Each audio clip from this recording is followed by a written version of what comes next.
கடந்த 3 நாட்களாகவே மாதம்பட்டி ரங்கராஜ் அவர்களுடைய அந்த திருமணம், 2வது திருமணம்ன்ற விஷயம் பரபரப்பாக போயிட்டு இருக்கு. ஏம்பா இதெல்லாம் எடுத்து நீ பேசணுமா அப்படின்னா பேசிக்கிட்டு இருக்காங்க. இதெல்லாம் தாண்டி அவர் ஒரு சமையல்காரர் அப்படி தான் சொன்னோம். வெறும் சமையல்காரராக இருந்தால் இந்த திருமணம் கூட ஒரு 10ஓட 11, 8ஓட 7 அப்படி போயிட்டு இருக்கும்.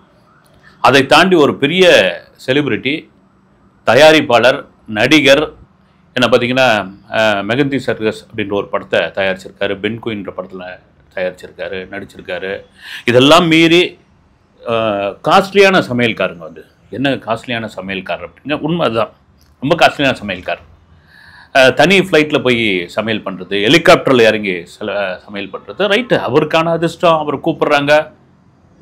இதெல்லாம் மீறி நீங்கள் திரும்ப சொல்கிறது தான் இந்த சமையல்காரர் அப்படின்ற ஒரு விஷயம் வரும்பொழுது இந்த ஊருங்கள்லாம் இருப்பாங்க பெரும்பாலும் அவங்கள என்னென்னா பேரம் பேசுவாங்க. சமையலுக்கு ஒரு கல்யாண வீட்டுக்கோ இல்லை ஒரு காதுகத்துக்கோ ஒரு சீமந்தத்துக்கோ சமையல் பண்ணும்போது பேரம் பேசுவாங்க. நம்ம ஊருங்களில் லட்டு 500 லட்டு பிடிக்கிறதுக்கு இவ்வளோ, பாதுஷா செய்கிறதுக்கு இவ்வளோ, ஈஸியாக செய்கிறது எது, இவ்வளோ பேருக்கு சாப்பாடு, இவ்வளோ பேருக்கு இது அப்படின் பொழுது அவர்களிடம் அந்த நடக்கும். அதெல்லாம் தாண்டி அந்த ஃபங்க்ஷன் நடக்கிற வீடுகளில் இருக்கு இல்லைங்களா, அந்த ஃபங்க்ஷன் நடக்கிற இடத்துல இவங்க ஏதாவது எண்ணெய் பருப்பு இதெல்லாம் எடுத்து போயிடுவாங்கன்னு எவ்வளோ ஒரு இதுவான இது பாருங்கள். அதில் ஒரு இன்சார்ஜை ஒரு ஆளை போடுவாங்க.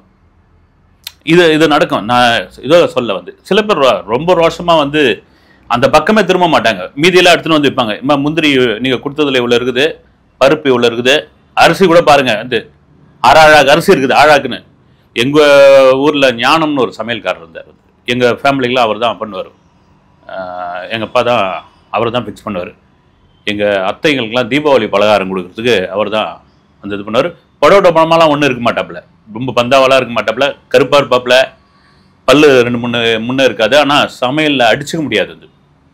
ரொம்ப பிரமாதமாக இது பண்ணுவாப்புல.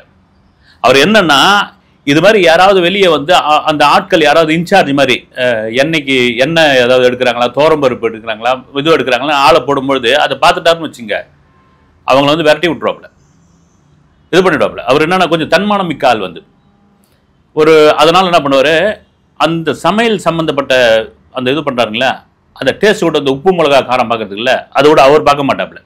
வந்தாச்சு, இதை நான் வாயில் கூட போட மாட்டேங்க, அப்புறம் நான் என்ன எடுக்கிறது, அந்த சமையல் முடிகிற வரைக்கும் டீ மட்டும் குடிச்சிக்கிட்டே இருப்பாருங்க. ஆனால் பின்னி எடுத்துருவாப்புல. இதுக்கு படப்படம் சொல்கிறதுக்கான காரணம்னா சில பேர்லாம் வருவாங்க நல்லா, அது தவறு இல்லை, அது பிஸ்னஸ், அது அப்படியே போட்டுக்கிட்டு இதுவும் பண்ணி ஜரிகை வெட்டிலாம் கட்டிக்கிட்டு, நான் சமையல்லாம் இப்படி தாங்க இருக்கணும், இந்த ஆயில் தான் கொடுக்கணும், இந்த இதுதான் இது பண்ணணும், இந்த நெய் தான் வாங்கணும் அப்படின்னு அவங்க கண்டிஷன் போடுவாங்க. அதுக்கான ஒரு பில்லும் தீட்டுவாங்க. நம்ம சந்தானம் கூட ஒரு படத்தில் சமையல்காரர் நடிச்சிருப்பாப்புல, அது காமெடியாக இருக்கும். அது இப்போ இந்த இவர் இருக்காருங்களா மாதம்பட்டி, இவருக்கான அதிர்ஷ்டம் எங்கே வந்தது? ஆரம்பத்தில் ஒரு பேட்டி ஒன்று கொடுத்துருக்காரு. என்னன்னா, தான் ஒரு சமையல்காரர் என்பதால் பொண்ணு யாரும் கொடுக்க மாட்டேன்றாங்க.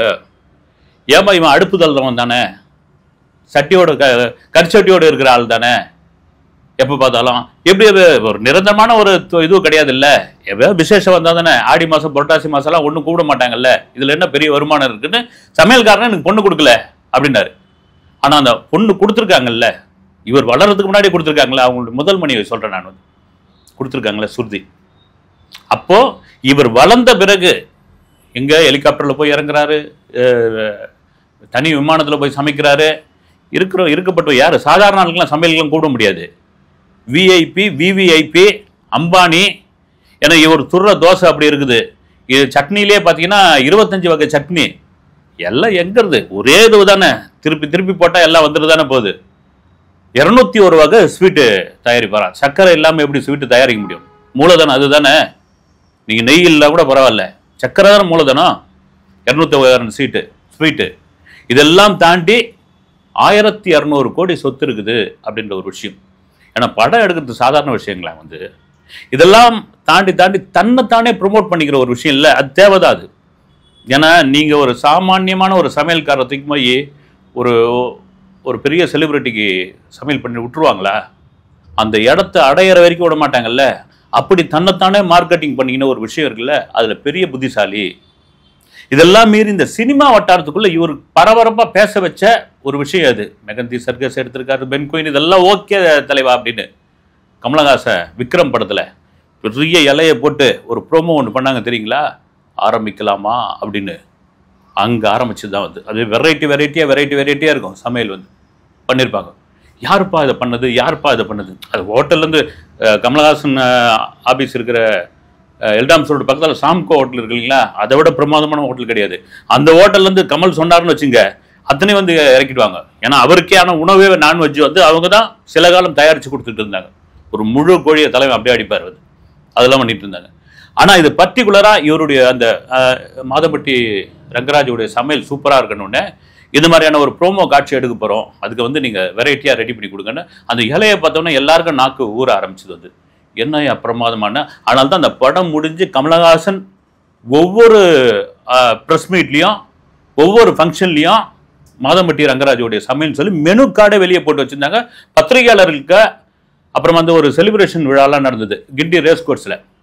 அப்போ கமலே சொன்னார் வந்து, உங்களுக்கு பிடித்தமான சமையல் ஆரம்பிக்கலாமா, இருக்குங்க, யாரும் மிஸ் பண்ணாதீங்க, ப்ரெஸ்ஸுக்கு தனியாக மற்றவங்களுக்கு தனியாக வச்சுருக்குறோம், மாதம்பட்டி ரங்கராஜ் இது மிஸ் பண்ணிடாதீங்கன்னு கமல் வாயால் வந்து சொல்லு பாருங்கள். இது கிட்டத்தட்ட ஒரு 3 கோடி ரூபா கொடுத்து பப்ளிசிட்டி பண்ணாலும் பண்ண முடியாது. அப்படி வந்து இது பண்ணிக்கிட்டு இருந்தார்.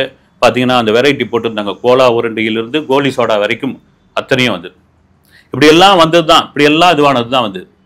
காசு கையில் சேர சேர சேர சேர சேர என்ன ஆகிடும் வந்து, ஒரு தன்னைத்தான எல்லாருக்கும் தான் ஒரு தன்னைத்தான இயல்பான ஒரு மனுஷனுக்கு என்ன ஆகும், அழப்பையா பார்த்துக்கலாம் அப்படின்னு அந்த ஒரு விஷயம்தான். இது எங்கேருந்து ஆரம்பிக்குது அப்படின்னு பொழுது, மாதம்பட்டி ரங்கராஜுடைய மனைவி வந்து ஒரு போஸ்ட் ஒன்று போடுறாங்க இன்ஸ்டாவில். அவங்களுடைய குழந்தை அவங்க இருக்கிற மாதிரியான ஒரு புகைப்படம், இதுதான் என்னுடைய உலகம், என்னுடைய உலகத்தில் இவங்க தான் இருக்கிறாங்க, இந்த உலகத்தை நம்பி தான் நான் வாழ்ந்துகிட்டு இருக்கேன் அப்படின்ற மாதிரி ஒரு போஸ்ட். என்ன இது திடீர்னு இப்படி போடுறாங்களே அப்படின்னு பொழுது, த ஜாய் அப்படின்ற ஒரு காஸ்டியூம் டிசைனர் பல படங்களுக்கு பண்ணியிருக்காங்க. விஜய், ஜிவி பிரகாஷ், விஷால், நிறைய எல்லா செலிபிரிட்டிக்கும் அவங்க வந்து ஜில்லா படத்துக்கெலாம் அவங்க தான் காஸ்டியூம் டிசைனர். அவங்க இவருக்கு யாருக்கு, மாதம்பட்டி ரங்கராஜுக்கு வந்து பர்சனல் காஸ்டியூம் டிசைனராக மாறுறாங்க. ஏன்னா அவர் ஒன்றா கரண்டி எடுத்துன்னு போய் எல்லாருக்கும் சாம்பார் ஊற்ற வேண்டிய அவசியம் கிடையாதுல்ல. அவர் பார்த்தீங்கன்னா அவர் காஸ்டியூம் போட்டுக்கின்னு ஹெலிகாப்டர்லேருந்து இறங்கி வரணும்ல, அதுக்கு ஒரு காஸ்டியூம் டிசைனர் வரணும் இல்லை, காசு இருக்கு இல்லைங்களா. அப்படின்னோடனே இவங்க காஸ்டியூம் டிசைனர் வராங்க. அவங்களுக்குள்ள ஒரு காதல் மரம் தான் என்னவோ ரைட்டு, அதெல்லாம் தாண்டி இது உள்ளுக்குள்ளே போயிட்டு இருக்கா. என்னென்னு யாரும் போய் நதிமுனு ரிஷிமுலாம் யாரும் ஆராய்ச்சி பண்ணல. இந்த ஜாய் இருக்காங்கல்ல காஸ்டியூம் டிசைனர், இவங்க ஏற்கனவே பொன்மகள் வந்தாலும் ஒரு டைரக்டர் கூட திருமணம் நடந்து அங்கே அவங்களுக்கு விவாகரத்து நடந்தது. சரி, அப்போ என்ன பண்ணுறாங்க, இவங்க போஸ்ட் போடுறாங்கல்ல முதல் மனைவி, இதுதான் என் உலகம், இதுதான் என் வாழ்க்கை, இவங்க தான் எல்லாமே அப்படின்னு. நான் கன்னடத்தில் கூட ஒரு நடிகர் பேர் சொல்ல விரும்பலை, அவங்களுடைய மனைவி கூட இப்படி தான் போட்டாங்க ஒரு பஞ்சாயத்து வரும்பொழுது. இந்த உலகத்தில் தான் நான் வாழ்ந்துக்கிட்டு இருக்கேன், இந்த உலகத்தில் தான் நான் இருக்கேன் அப்படின்னு. அந்த நடிகருக்கு வேற ஒருத்தருடன் ஒரு அஃபையர் இருப்பதாக ஊடகங்கள் வந்தப்போ ரொம்ப மனம் வருந்தி சொன்ன விஷயம். அவங்க யாருன்னு நான் பேர் சொல்ல விரும்பலை, அது ஒரு பெரிய பரபரப்பாச்சு. இப்போ இங்கே வருவோம். அப்படி இருக்கும் பொழுது இந்த ஜாய் என்ன பண்ணுறாங்க, ஒரு கட்டத்துக்கு அப்புறம் தேவர் மகன் சாங் எடுத்து போடுறாங்க. வந்து சாங்கை வந்து போட்டு பேச அதில் வந்து ஒரு போஸ்ட் போடுறாங்க. அப்புறம் ஒரு 2வது 3வது போஸ்ட்டில் என்ன பண்ணுறாங்க, ஒரு கோவிலில் வச்சு மாதம்பட்டி ரங்கராஜ் நெத்தியில் குங்குமம் வைக்கிற மாதிரியான ஒரு ஏறக்குறைய பார்த்தீங்கன்னா எனக்கு இவருக்கு திருமணம் நடந்துடுச்சு அப்படின்ற விஷயத்தை அவங்க கன்வே பண்ணுறாங்க. பெரிய இதுவாகுது.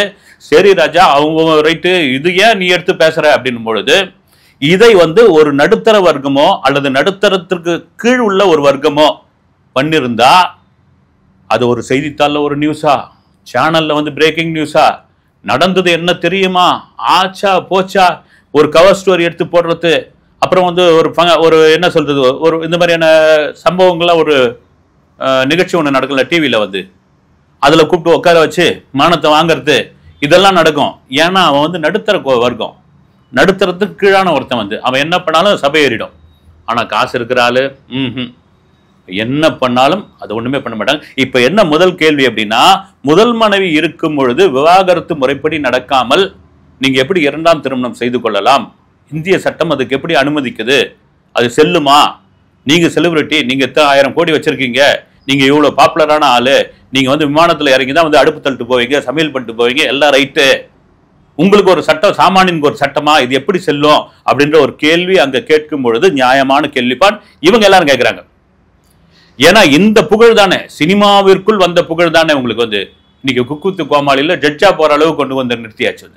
அப்ப இந்த புகழ் யார் கொடுத்தது? வந்து மக்கள் தான் கொடுத்தது. அப்ப என்ன பண்றாங்க, மக்கள் இப்படியாப்பட்ட ஆளான்றாங்க வந்து. எங்க குழந்தை குட்டியோட இருக்கிற ஒரு மனைவி இருக்கும் பொழுது நீங்க எப்படிங்க அப்படின்னு, அதுதானே வந்து நீங்க ஒருத்தனுக்கு ஒருத்தியை தாண்டி இன்னைக்கு வந்து விவாகரத்து என்பது சர்வ சாதாரணமா ஆயிப்போச்சு வந்து.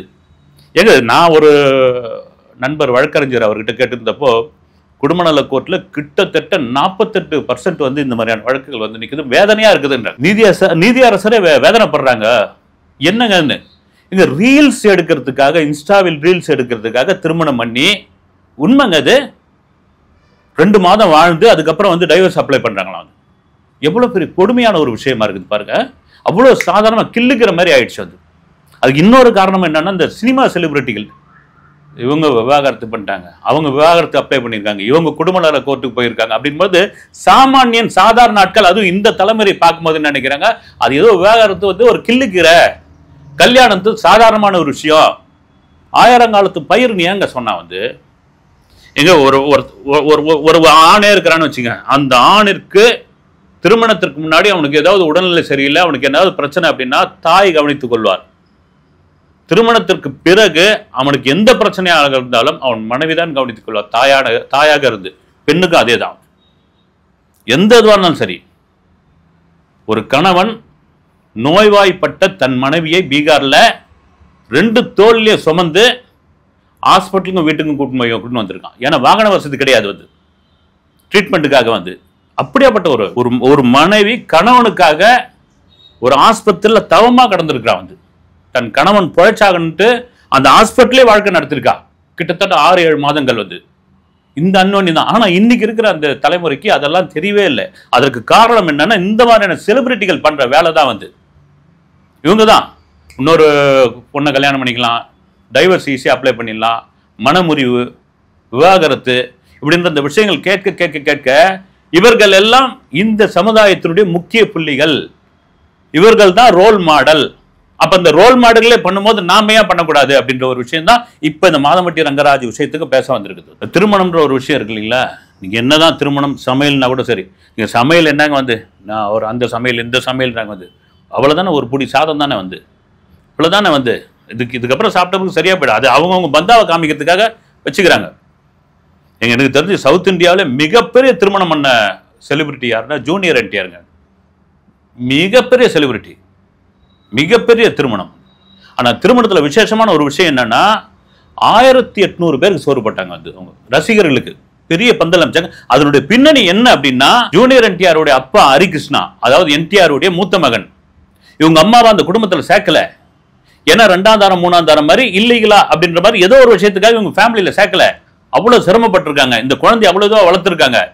இந்த நபர் ஜூனியர் என்டிஆர் வளர்ந்து பெரிய ஆளாகி பெரிய செலிபிரிட்டியா பெரிய கொண்டாடக்கூடிய அளவு ஆன பிறகு அவங்க ஃபேமிலியில சேர்த்துக்கிட்டாங்க. அந்த கடுப்பு மனசுக்குள்ள இருந்திருக்குது. ஏம்பா நாங்க சாதாரணமா இருக்கும்போது எங்களை கண்டுக்கவே இல்லை, இப்ப நான் மிகப்பெரிய நடிகன் ஆயிட்டல, மூக்கு மேல வேலை வைக்கிற மாதிரி நான் ஒரு கல்யாணம் பண்ற மாதிரி. இது வைராக்கியம். நடிகர் திலகம் சிவாஜி கணேசன் அவருடைய கல்யாணம் எவ்வளவு ரூபாயில நடந்து தெரியுங்களா? வெறும் 500 ரூபாயில. வெறும் 500 ரூபாயில சுவாமி மலையில ஒருத்தர் மாலையை மாத்திக்கிட்டு புரட்சி தலைவர் எம்ஜிஆரில் இருந்து NS கிருஷ்ணனில் இருந்து பல செலிபிரிட்டிகள் கலந்துகிட்ட ஒரு விழா. வெறும் 500. அந்த காலத்துல 500 பெரிய விஷயம் தான் இல்லைங்க. அந்த காலத்துல வந்து 500 ரூபாய்க்கு ஒரு கல்யாணம்லாம் பாருங்க வந்து, அந்த காலத்துல ஒன்றும் பெரிய காசே கிடையாது. இதெல்லாம் மீறி இந்த திருமண பந்தம்ன்ற ஒரு விஷயத்தில் ஒரு முதல் மனைவி இருக்கும்போது, குழந்தைகள் இருக்கும்போது, அவங்க குழந்தைகள் கண் எதிர்க்கே இதுதான் 2வது ஒய்ஃப்னு சொல்றதில், நீங்க என்னதான் செலிபிரிட்டியா இருந்தாலும், நீங்க என்னதான் 1200 கோடி சொத்து இருந்தாலும், நீங்க என்னதான் வந்து தனி விமானத்தில் வந்து சமையல் பண்ணாலும், அதை இந்த இந்திய மக்கள், இந்திய சட்டமும் ஏற்றுக்கொள்ளாது என்பதுதான் ஒரு தார்மீகமான கருத்து. அடுத்த வீடியோவில் சந்திக்கிறேன். நன்றி.